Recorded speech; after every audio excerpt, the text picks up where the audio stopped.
algumas coisas de Deus que seguramente virão a seu tempo, né? Então louve a Deus agora através desse instrumento, desse vaso, e seja o nome do Senhor engrandecido aqui no nosso meio para a glória, louvor e honra dele mesmo. Amém. Paz do Senhor, igreja. Amém. Amém. Sinto-me imensamente grata, muito feliz por participar hoje desse banquete. Aleluia, que o Senhor preparou para nós hoje. Desde já, eu deixo aqui os parabéns à igreja e toda a honra e toda a glória ao nome do Senhor por esses 14 anos. Aleluia, tem muito mais para acontecer e para você viver de milagres aqui nesta igreja. Amém. Aleluia, e se você encontra neste lugar e não tem Jesus ainda, aqui tem uma igreja que está pronta a te amar e te receber. Aleluia.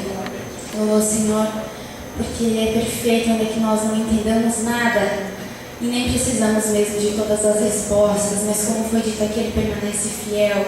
Ele é fiel para todo o sempre. Amém.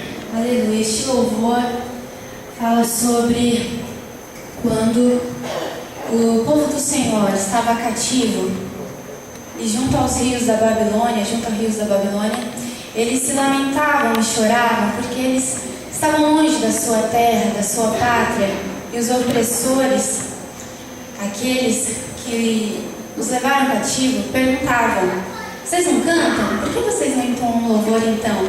Cante para nós. Mas eles como poderiam cantar?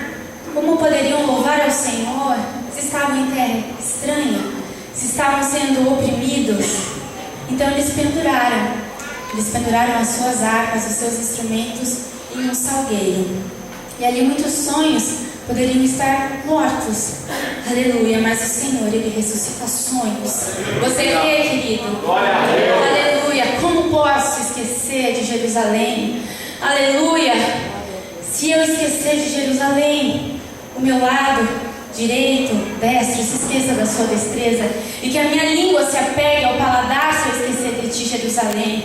Aleluia, o seu lugar não é aqui mesmo, o seu lugar é a nova Jerusalém, que Ele tem preparado para ti.